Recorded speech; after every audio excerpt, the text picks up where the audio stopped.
ನಮಸ್ಕಾರ ಎಲ್ಲರಿಗೂ. ಚೇತನ್ ಕುಮಾರ್ ಅಂತ ಶಿವಮೊಗ್ಗ ಜಿಲ್ಲೆಯಿಂದ ಮಾತಾಡ್ತಾ ಇರೋದು. ಈ ವ್ಯಕ್ತಿ ಬಗ್ಗೆ ಹೇಳೋದಾದರೆ 10 ನಿಮಿಷ ಅರ್ಧ ಗಂಟೆ ಎಲ್ಲ ಸಾಕಾಗಲ್ಲ, ಎಪಿಸೋಡ್ಗಟ್ಟಲೆ ಮಾತಾಡಬೇಕಾಗತ್ತೆ. ನಾನು ಇವತ್ತು ಶಾರ್ಟಾಗಿ ಹೇಳ್ತೀನಿ. ಈ ವ್ಯಕ್ತಿ ನಮಗೆ ಪರಿಚಯ ಆಗಿದ್ದು 2023ರಲ್ಲಿ ಈ ಶಿವಮೊಗ್ಗದಲ್ಲಿ ಒಂದು ಕನ್ಸ್ಟ್ರಕ್ಷನ್ ಕಂಪ್ನಿದು ವಿನೋಬ್ ನಗರದಲ್ಲಿ ಸ್ಟಾರ್ಟ್ ಮಾಡಿದ್ದು. ಎದುರುಗಡೆ ಡಿಸ್ಪ್ಲೇಯಲ್ಲಿ ದೊಡ್ಡದಾಗಿ ಕಡಿಮೆ ಬೆಲೆಯಲ್ಲಿ ಮಧ್ಯಮ ವರ್ಗದವರಿಗೆ ಒಳ್ಳೆಯ ಕ್ವಾಲಿಟಿ ಮನೆ ಕಟ್ಕೊಡ್ತೀವಿ ಅಂತ ಬ್ಯಾನರ್ ಹಾಕಿದ್ದ ರೋಡ್ ಸೈಡಲ್ಲಿ. ಹಾಗಾಗಿ ನಾವು ಅದನ್ನು ನೋಡ್ಕೊಂಡ್ಬಿಟ್ಟು ಆಫೀಸಿಗೆ ಒಂದ್ಸಲಿ ಹೋದ್ವಿ.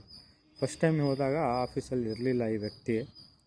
ಅದಾದಮೇಲೆ ಅಲ್ಲಿರೋ ಸ್ಟಾಫ್ ಹತ್ರ ನಮ್ಮ ನಂಬರ್ ತೊಗೊಂಡು ನಮಗೆ ಆಮೇಲೆ ಕಾಲ್ ಬ್ಯಾಕ್ ಮಾಡಿಸಿ ಮನೆಗೆ ಬಂದು ಈ ವ್ಯಕ್ತಿ ನಮಗೆ ಎಲ್ಲೋ ಸಲ್ಲೋದನ್ನೆಲ್ಲ ಹೇಳಿ, ಅಂದರೆ ಈ ಸಣ್ಣ ಮಕ್ಕಳಿಗೆ ಹಠ ಮಾಡಿದಾಗ ಸಮಾಧಾನ ಮಾಡ್ತಾರಲ್ಲ, ಅದು ಕೊಡ್ತೀನಿ ಇದು ಕೊಡಿಸ್ತೀನಿ ಅಂತೇಳಿ, ಆ ಥರ ಅದು ಮಾಡ್ತೀನಿ ಇದು ಮಾಡ್ತೀನಿ ಅಂತ ಬರೀ ಪೇಪರಲ್ಲಿ ಮಾಡಿದ್ದು ಬಿಟ್ಟರೆ, ಅಗ್ರಿಮೆಂಟಲ್ಲಿ ಆಯಿತು ಬಿಟ್ಟರೆ, ಇನ್ನು ಬಂದು ಸೈಟ್ ಒಳಗೆ ಅಂತೂ ಈ ವ್ಯಕ್ತಿ ಏನೂ ಮಾಡಿಲ್ಲ. ಅದಾಗಿ 2 ತಿಂಗಳಿಗೆ ನಾವು ಅಗ್ರಿಮೆಂಟ್ ಆಯಿತು. ಅದಾದಮೇಲೆ ಫಸ್ಟ್ ಇನ್ಸ್ಟಾಲ್ಮೆಂಟ್ ಅಂತ ಕೊಟ್ವಿ, 10 ಲಕ್ಷ ರೂಪಾಯಿ ಕೊಟ್ವಿ. ಅಲ್ಲಿ ತನಕ ಅಂದರೆ ಒಂದು ಸ್ಲ್ಯಾಬ್ ಆಗೋ ತನಕ 10 ಲಕ್ಷ ರೂಪಾಯಲ್ಲಿ ಮಾಡಬೇಕು ಅಂತ. ಈ ವ್ಯಕ್ತಿ ಇಂಜಿನಿಯರು. ಈ ವ್ಯಕ್ತಿಗೆ ಇಬ್ಬರಿಗೂ ಸಿಂಕ್ ಆಗ್ತಾ ಇರಲಿಲ್ಲ. ಆ ಇಂಜಿನಿಯರ್ಗಳು ಒಂದು ಹೇಳೋದು, ಇವನೊಂದು ಹೇಳೋದು, ಫೋನಲ್ಲಿ ಇವನು ನಮಗೆ ಆವಾಜ್ ಹಾಕೋದು, ಹಂಗೆ ಹಿಂಗೆ ಅಂತ ಸುಮ್ಮನೆ ಸಣ್ಣ ಪುಟ್ಟ ವಿಷಯಗಳನ್ನೆಲ್ಲ ದೊಡ್ಡದು ಮಾಡೋದು. ಈ ಥರ ಮಾಡಿ 4 ತಿಂಗಳು ತಳ್ಳಿಬಿಟ್ಟ. ಡಿಸೆಂಬರ್ ತನಕ ಆಗಸ್ಟಲ್ಲಿ ಶುರುವಾಗಿತ್ತು. ಅದಾದಮೇಲೆ ಇಂಜಿನಿಯರ್ಗಳು ಬಂದು, ಸರ್ ಇವನು ಸರಿ ಇಲ್ಲ, ಇವನು ಬೆಂಗಳೂರಿಂದ ಬಂದಿರೋದು ಇಲ್ಲಿ ಕನ್ಸ್ಟ್ರಕ್ಷನ್ ಮಾಫಿಯಾ ಮಾಡೋದಕ್ಕೆ. ಈಗ ಸ್ವಲ್ಪ ದಿನ ಇಲ್ಲೂ ಮಾಡಿ ಮತ್ತೆ ಬೇರೆ ಇದಕ್ಕೆ ಹೋಗ್ತಾನೆ, ಡಿಸ್ಟಿಕ್ಕು ಇವನು ಇದನ್ನೇ ಮಾಡ್ಕೊಂಡು ಬರ್ತಾ ಇರೋದು. ನಮಗೆ ಎಲ್ಲಿಂದನೂ ಗೊತ್ತಾಯಿತು, ಇವನು ಸ್ಟಾಪ್ ಮಾಡಿಸ್ಬಿಡಿ, ಇವ್ನು ಕೆಲಸ ಮಾಡೋದು ಬೇಡ ಅಂತ ಇಂಜಿನಿಯರು ಸೂಕ್ಷ್ಮವಾಗಿ ಹೇಳಿದ್ರು. ನಾವು ಆಮೇಲೆ ಇಂಜಿನಿಯರ್ ಆಯಿತು ಅಂತ ಹೇಳಿ ಕೆಲಸ ಸ್ಟಾಪ್ ಮಾಡಿಸಿದ್ವಿ. ಕೆಲಸ ಸ್ಟಾಪ್ ಮಾಡಿದ್ದು ಇವನಿಗೆ ಒಂಥರ ಮೈ ಮೇಲೆ ಹುಚ್ಚಿಡ್ದಂಗೆ ಆಯಿತು ಇವನಿಗೆ. ಆದಮೇಲೆ ಒಂದಿನ ಬಂದು ನಮ್ಮ ಮನೇಲಿ ಗಲಾಟೆ ಮಾಡ್ದ, ಸೈಟಲ್ಲಿ ಕೂಡ ಬಂದು ಗಲಾಟೆ ಮಾಡ್ದ, ನಮ್ಮ ಮನೆಯವರಿಗೂ ಹೊಡೆದ. ನಾನು ಇಲ್ಲಿ ಬಂದು FIR ಹಾಕ್ಸಿದೆ. ಇಲ್ಲಿ FIRಲ್ಲೂ ಅವನು ಬಂದು ಬೇಲು ತೊಗೊಂಡು ಹೋದ. ಅದಾದಮೇಲೆ ಕ್ಯಾನ್ಸಲೇಷನ್ ಅಗ್ರಿಮೆಂಟ್ ಕಳಿಸ್ತೀನಿ, ಸೈನ್ ಮಾಡಿಕೊಡಿ, ಅದ್ರ ಜೊತೆ ಚೆಕ್ ಕಳಿಸ್ತೀನಿ ಅಂದ. ಚೆಕ್ ಬಂತು ಯಾವಾಗ? ಫೆಬ್ರವರಿ 2024ರಲ್ಲಿ. 24ರಲ್ಲಿ ಚೆಕ್ ಬಂತು. ಮಾರ್ಚ್ ಡೇಟ್ ಇತ್ತು, ಮಾರ್ಚಲ್ಲಿ ಬೌನ್ಸ್ ಆಯಿತು. ಅದಾದಮೇಲೆ ನಾವು ಫೋನ್ ಮಾಡಿ ಕೇಳಿದ್ವಿ, ಏನಪ್ಪ ನಿಂದು ಕತೆ ಅಂತ. ಇಲ್ಲ, ನನಗೆ ಟೈಮ್ ಬೇಕು, ನೀವು ಆ ಚೆಕ್ಕನ್ನು ಹಾಕ್ಕೊಳ್ಳಿ ಬೇಕಾದ್ರೆ ಕೋರ್ಟಿಗೆ, ನಾನು ಹೇಳ್ತೀನಿ ಯಾವಾಗ ಕೊಡ್ತೀನಿ ಅಂತ ಎಲ್ಲ ಹೇಳ್ದ.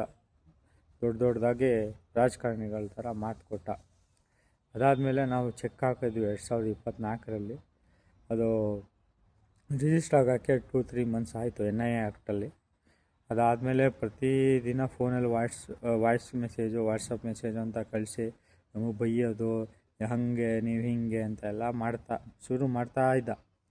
ನಾವು ಮಧ್ಯದಲ್ಲಿ ನಾವು ಅವನಿಗೆ ಇದು ರಿಕ್ವೆಸ್ಟ್ ಮಾಡ್ತಾಯಿದ್ವಿ ಅಷ್ಟೇ, ಏನಪ್ಪ ನಿಂದು ಏನು ತಿಂಗಳಿಗೆ ಇಷ್ಟು ಕೊಡ್ತೀಯಾ, ಕೊಡು, ಒಂದೇ ಸಲ ಆಗಲ್ಲ ಅಂದರೆ ಅಂತೇಳಿ ಅಷ್ಟೆಲ್ಲ ನಾವು ಆಪ್ಷನ್ ಕೊಟ್ವಿ. ಆದರೂ ಈ ಮನುಷ್ಯ ಏನು ಚೇಂಜ್ ಆಗಲಿಲ್ಲ. 2025ರಲ್ಲಿ ಕೇಸು ಅವನ ಇದಕ್ಕೆ ಬಂತು, ವಾರೆಂಟ್ ಸ್ಟೇಜಿಗೆ ಬಂತು, ಸಮನ್ಸ್ ಎಲ್ಲ ಆಯಿತು. ಅದಾದಮೇಲೆ ಒಂದು ದಿನ ಫೋನ್ ಮಾಡಿಬಿಟ್ಟು, ಸರ್ ಜಾಯಿಂಟ್ ಮೆಮೊ ಮಾಡ್ಕೊಳ್ಳೋಣ, 1 ವರ್ಷ ಆದಮೇಲೆ, ಅದು ಮುಂಚೆ ಹೇಳ್ಬೋದಿತ್ತು, 1 ವರ್ಷ ಆದಮೇಲೆ ಜಾಯಿಂಟ್ ಮೆಮೊ ಮಾಡ್ಕೊಳ್ಳೋಣ ಅಂತ ಹೇಳಿ ಜಾಯಿಂಟ್ ಮೆಮೊ ಮಾಡಿಸಿದ್ರು 2025ರಲ್ಲಿ ಏಪ್ರಿಲ್ ತಿಂಗಳಲ್ಲಿ. ಅದಕ್ಕೆ ಅದಾದಮೇಲೆ ಅದರಲ್ಲಿ ಒಂದು ಸ್ವಲ್ಪ ಜಾಯಿಂಟ್ ಮೆಮೊ ಮಾಡ್ಕೊಳ್ಳೋ ದಿನ ಒಂದು ಸ್ವಲ್ಪ ಅಮೌಂಟ್ ಅಂತ ಕೊಟ್ಟ, 50,000 ರೂಪಾಯಿ. ಅದಾದಮೇಲೆ ಇಲ್ಲಿ ತನಕ ಏನಿಲ್ಲ. ಮಧ್ಯದಲ್ಲಿ ಕೊಡ್ತೀನಿ ಅಂತ ಹೇಳಿದ್ದು ಏನಿಲ್ಲ. 2026ನೇ ಇಸ್ವಿಗೆ ಮತ್ತೆ 2 ವರ್ಷ ಆದಮೇಲೆ ಮೊನ್ನೆ ಒಂದು ಅವನ ಪರ್ಸ್ನಲ್ ಸೇವಿಂಗ್ಸ್ ಅಕೌಂಟಿಂದು ಚೆಕ್ ಕಳಿಸಿದ್ದಾನೆ. ಆ ಚೆಕ್ಕು ನಾನು ಹಾಕ್ಕೊಳ್ಳಿ, ನೀವು ಅದರೊಳಗೆ ಇದೆ ಅಮೌಂಟು, ಅದು ಹಳೆಯದು ಬೇಡ, ಅದ್ಯಾವುದೋ ಬೇರೆ ಕಂಪ್ನಿಲಿದೆ, ಇದು ಈ ಕಂಪ್ನಿ ಓನರ್ ನಾನು, ಬೆಂಗಳೂರಲ್ಲಿದೆ ಇದು ಅಂತ ಎಲ್ಲ ಹೇಳಿ, ಅಡ್ರೆಸ್ ಎಲ್ಲ ಹೇಳಿ ಕಳಿಸ್ತಾ ಕೊರಿಯರ್ ಮಾಡಿದ್ದ. ನಾವು ಹಾಕಿದ್ವಿ 2.5 ಲಕ್ಷ ಚೆಕ್ಕು, ಅದು ಕೂಡ ಬೌನ್ಸ್.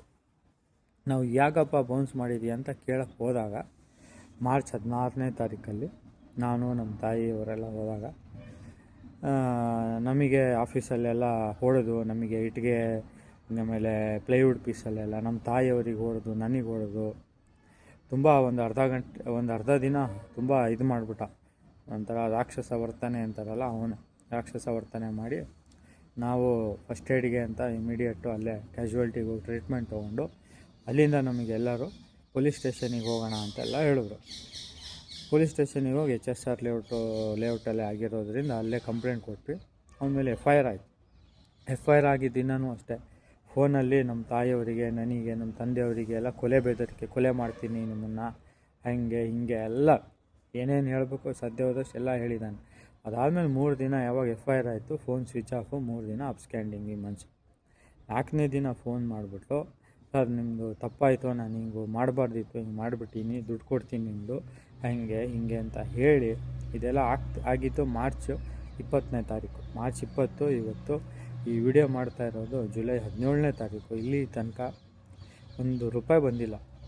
ಬಂದಿರೋದೇನು ಅಂದರೆ ಅವಾಚ್ಯ ಶಬ್ದಗಳು, ಕೊಲೆ ಬೆದರಿಕೆಗಳು, ಬೆಳೆದಿರೋ ಮಾತುಗಳು, ಮಕ್ಕಳಿಗೆ ಎಲ್ಲ ಶಾಪ ಹಾಕೋ, ತಂದೆ ತಾಯಿ ನೀವು ಸಾಯಿರಿ, ಆ್ಯಕ್ಸಿಡೆಂಟಲ್ಲಿ ನೀವು ಸಾಯಿರಿ, ನೀವು ಗಂಡ ಹೆಂಡ್ತಿ ಸಾಯಿರಿ, ಬರೀ ಇಂಥದ್ದೇ ಬಿಟ್ಟರೆ ಇನ್ಯಾವುದೂ ಬಂದಿಲ್ಲ ಸರ್. ನಮಗೆ ದುಡ್ಡು ಮಾತ್ರ ಬಂದಿಲ್ಲ.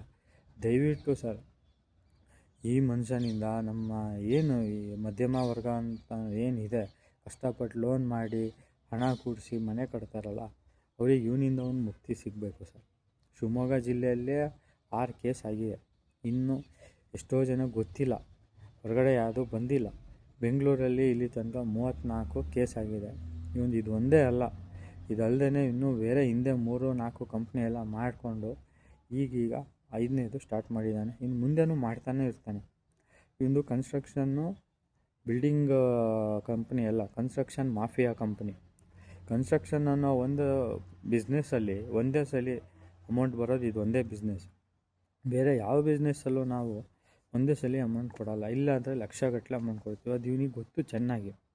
ಅದಕ್ಕೆ ಮಧ್ಯಮ ವರ್ಗದವರಿಗೆ, ಬಡವರಿಗೆ ಎಲ್ಲ ಇಲ್ಲ ಸಲ್ಲದ ಆಸೆ ತೋರಿಸಿ ನಾನು ಹಂಗೆ ಮಾಡ್ತೀನಿ, ಹಿಂಗೆ ಮಾಡ್ತೀನಿ ಅಂತೆಲ್ಲ ಹೇಳಿ ದುಡ್ಡು ಅವ್ರ ಹತ್ರ ಎಷ್ಟಾಗುತ್ತೋ ಗೆಬ್ರುಬಿಟ್ಟು ಆಮೇಲೆ ಅವರಿಗೇ ಕೊಲೆ ಬೆದರಿಕೆ, ಅವರಿಗೇ ಕೋರ್ಟು, ಪೊಲೀಸು, ಲಾಯರು ಅಂತ ಹೇಳಿ ಹೆದರ್ಸೋದು. ಮರ್ಯಾದೆಗೆ ಅವ್ರು ಏನು ಮಾಡ್ತಾರೆ, ಇದು ಹೋದರೆ ಹೋಗಲಿ ಬಿಡಪ್ಪ, ಇದರಿಂದ ಇದಾದರೆ ಸಾಕು.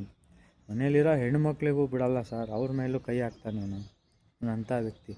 ಗಂಡಸರು ಹೋಗಲಿ, ಹೆಣ್ಮಕ್ಳು ಕೂಡ ಕೇಳಕ್ಕೆ ಬಂದರೆ ಅವ್ರ ಮೇಲೂ ಕೈ ಬಿಡ್ತಾನೆ ಅವನು, ಅಂಥ ಪರಮ ನೀಚ. ಹಾಗಾಗಿ ದಯವಿಟ್ಟು ಇವನ ಮೇಲೆ ಒಂದು ಆ್ಯಕ್ಷನ್ ತೊಗೊಳ್ಳಿ. ಇಂಥವ್ರು ಮತ್ತೆ ಇತಿಹಾಸದಲ್ಲಿ ಮತ್ತೆ ಬರಬಾರ್ದು. ಇದು ಇಲ್ಲಿಗೆ ಪೂರ್ಣ ವಿರಾಮ ಆಗಬೇಕು.